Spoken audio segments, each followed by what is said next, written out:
achieve their objectives. There cannot be double standards on religiophobias. Education certainly has an important role to play in combating radicalization, violent extremism, and terrorism. India has been the greatest victim of terrorism, especially cross-border terrorism. दोस्तों, नुपुर शर्मा की आड़ में जिस तरीके से मुस्लिम देशों के 57 देशों का संगठन OIC ने भारत के खिलाफ जहर उगला था, अब वो मामला UN पहुंच गया और UN में भी भारत ने जमकर लताड़ लगा दी है। एक तरफ OIC का 57 देश और एक तरफ भारत, यानी UN में 57 देशों से भिड़ा भारत और 57 देशों से जो मुस्लिम देश हैं उनको आज कहीं ना कहीं हम कह सकते हैं कि करारा जवाब दे दिया है। इस्लामोफोबिया है तो हिंदूफोबिया भी है, दोहरा मापदंड स्वीकार नहीं। भारत ने UN में दे दी 57 मुस्लिम देशों को नसीहत चेतावनी। ये बहुत बड़ी खबर निकल के आ रही है। कहा क्या मुस्लिम देशों में हिंदूफोबिया नहीं होता है? ये सीधा सीधा भारत ने जैसे को तैसा जवाब दे दिया है। दोस्तों, हम आपको पूरी TS त्रिमूर्ति की वो पूरी बातें आपको बताएंगे जो मुस्लिम देश बार बार इस्लामोफोबिया इस्लामोफोबिया इस्लामोफोबिया की बात भारत में कह रहे थे, यानी मुसलमानों के खिलाफ जो है घृणा की जो बात कर रहे थे, उनको कैसे UN ने जवाब दिया है, करारा जवाब दिया है। उसके बाद से एक साथ 57 मुस्लिम देश जो है वो कहीं ना कहीं मुंह छिपाते भागते नजर आए हैं। इसका जीता जागता उदाहरण दोस्तों आपको बता दें, TS त्रिमूर्ति का वो बयान है एक लाइन में, जिसमें अगर हम आपको बताएं कि लगातार इस्लामोफोबिया UN में मुद्दा उठा रहे थे मुस्लिम देश, भारत ने भी ये स्पष्ट कर दिया कि तमाम मुस्लिम देशों में भी हिंदूफोबिया होता है, यानी हिंदुओं के खिलाफ नफरत फैलाई जाती है और हिंदुओं को मारने की कोशिश की जाती है। पाकिस्तान समेत अफगानिस्तान समेत ऐसे कई देश उदाहरण है जहां हिंदुओं के साथ कत्लेआम किया जाता है, लेकिन उसके बावजूद भी भारत में मुसलमानों के साथ ऐसा कुछ भी नहीं होता है। मुसलमान स्वयं पुलिस प्रशासन पे पत्थरबाजी करते हैं, मुसलमान स्वयं हिंदुओं की दुकानें बंद कराते हैं, उनको मारते पीटते हैं। तो दोस्तों, भारत के विदेश स्थायी प्रतिनिधि UN के जो संयुक्त राष्ट्र में जो भारत के स्थायी प्रतिनिधि TS त्रिमूर्ति हैं, उन्होंने 57 देशों के मुंह पे एक देशों के मुंह पे करारा तमाचा मारा, एक तमाचा खींच मारा है और एक देशों की पोल खोलते हुए धज्जियां उड़ा दी हैं। दोस्तों, दरअसल आपको बता दें बात क्या है, मामला क्या है, माजरा क्या है, वो भी समझ लीजिए। और भारत ने कैसे 60 देशों को एक झटके में चीत कर दिया है UN में, और एक तरीके से जो हिंदू धर्म के नाम पर भारत को टारगेट करते हैं, चाहे फिर वो इनडायरेक्टली अमेरिका ही क्यों ना हो, उनके मुंह पे करारा तमाचा दे मारा है। दरअसल दोस्तों, धार्मिक घृणा को लेकर संयुक्त राष्ट्र संघ में भारत ने दुनिया के देशों द्वारा अपनाए जा रहे दोहरे मापदंड पर लताड़ लगाई है। भारत ने कहा है कि रिलीजियोफोबिया सिर्फ अब्राहिम मजहबों यानी यहूदी, ईसाई और मुस्लिमों के लिए नहीं है, बल्कि हिंदुओं के लिए भी है। यहूदी, ईसाई और मुस्लिम की कहीं बात होती है तो ये होता है कि इस्लामोफोबिया हो गया, ये रिलीजियोफोबिया हो गया, या ईसाइयोफोबिया हो गया। लेकिन क्या हिंदुओं की कोई जात नहीं है? क्या हिंदुओं का अत्याचार कहीं नहीं होता है? क्या हिंदुओं की प्रताड़ना विदेशों में नहीं होती है? क्या हिंदूफोबिया नहीं होता है किसी देश में?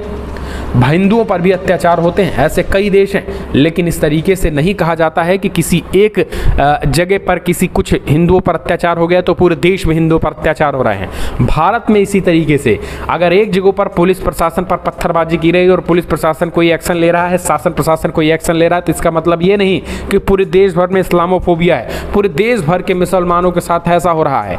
यानी हिंदी में एक देश का नाम लेकर भी भारत के स्थायी सदस्य त्रिमूर्ति ने स्पष्ट तरीके से पाकिस्तान का नाम लिया, अफगानिस्तान का नाम लिया, इराक का नाम लिया, समेत से 10 से ज़्यादा देशों के नाम लिए जहां भारत खास करके भारतीय और खास करके हिंदुओं को, चाहे फिर उस देश में बसे हिंदू हो या फिर भारत से गए हिंदू हो, उन हिंदुओं को जो है भेदभाव का सामना करना पड़ा है। हिंदुओं का कत्लेआम, नरसंहार जो है पाकिस्तान में हो रहा है, अब अफगानिस्तान में हुआ, सब ने देखा, इराक में होता है, तमाम ऐसे देश हैं जहां पर हिंदूफोबिया होता है। और उन्हीं देशों का नाम गिनाते हुए TS त्रिमूर्ति ने कहा है कि रिलीजियोफोबिया केवल एक या दो धर्मों को शामिल करने वाला एक चयनात्मक अभ्यास नहीं होना चाहिए, बल्कि गैर अब्राहम धर्मों के लिए भी ये अनिवार्य होना चाहिए।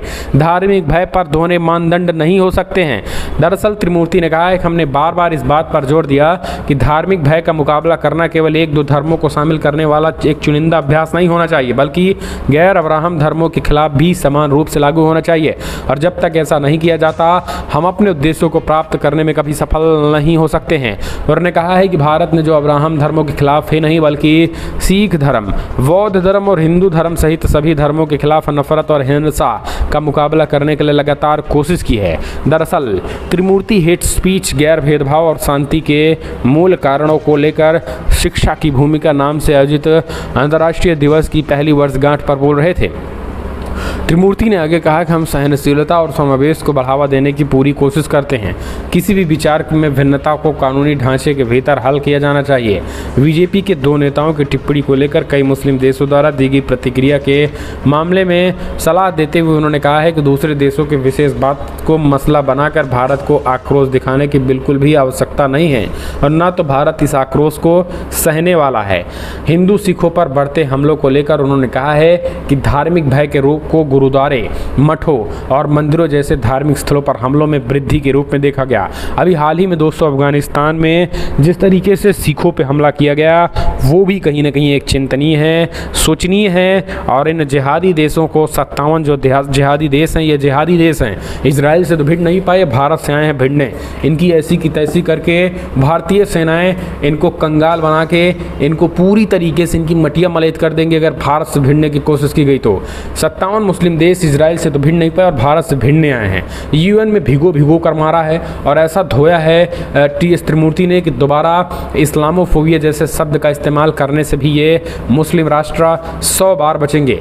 त्रिमूर्ति ने आगे कहा कि हम सहनशीलता और समावेश का बढ़ावा देना चाहते हैं, लेकिन क्या अफगानिस्तान में जो सिखों पर हमले हो रहे हैं, जो हिंदुओं पर हमले हुए हैं, वो कट्टरता नहीं है? अफगानिस्तान में इस्लामिक कट्टरपंथ का उदाहरण देते हुए उन्होंने कहा है कट्टरपंथियों द्वारा बामियान स्थिति प्रतिष्ठित बुद्ध की मूर्ति को तोड़ना, गुरुद्वारे पर आतंकी हमला करना, हिंदू और बौद्ध मंदिरों को विनाश जैसे धार्मिक घृणा करने वाले कृत्य की निंदा की जानी चाहिए।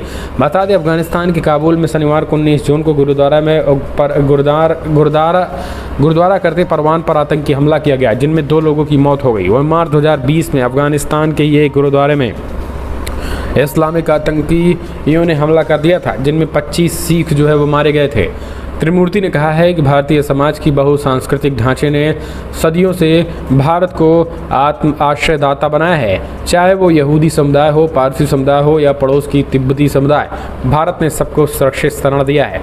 टीएस त्रिमूर्ति ने कहा है कि भारत आतंकवाद, खासकर सीमा पार आतंकवाद का सबसे बड़ा शिकार रहा है। उन्होंने आगे कहा है कि सभी देशों को एक ऐसी शिक्षा प्रणाली विकसित करनी चाहिए जो लोकतंत्र के सिद्धांतों को बढ़ावा देकर आतंकवाद का मुकाबला करने में सही अर्थों में योगदान दे सके। दरअसल संयुक्त राष्ट्र महासभा ने इस्लामोफोबिया का मुकाबला करने के लिए 15 मार्च को अंतर्राष्ट्रीय दिवस के रूप में घोषित करने के लिए इस साल शुरू किया एक प्रस्ताव पारित किया था। इस प्रस्ताव को पाकिस्तान द्वारा पेश भी किया गया था। भारत ने सिर्फ धर्म के खिलाफ फोबियो के अंतर्राष्ट्रीय दिवस मनाए जाने पर चिंता व्यक्त की थी। भारत ने कहा था कि धार्मिक भय के रूप में आजकल बढ़ रहे, जिसमें हिंदू विरोधी, बौद्ध विरोधी और सिख विरोधी फोबिया विशेष रूप से शामिल हैं। यानी अब आप समझिए इस्लामोफोबिया दिवस भी मनाने का यूएन में ऐलान कर दिया गया है। और इन्हीं सबको देखते हुए करारी फटकार और एक लताड़ लगाई है। इस तरीके से तुष्टीकरण किसी भी कीमत पे बर्दाश्त नहीं होना चाहिए। और अगर आप भी मानते हैं कि इस तरीके से किसी भी तुष्टीकरण को बर्दाश्त नहीं होना चाहिए तो इस वीडियो को लाइक करें। और टीएस त्रिमूर्ति के लिए भाई साहब एक लाइक तो बनता ही है। फिलहाल इस वीडियो में इतना ही। जय हिंद।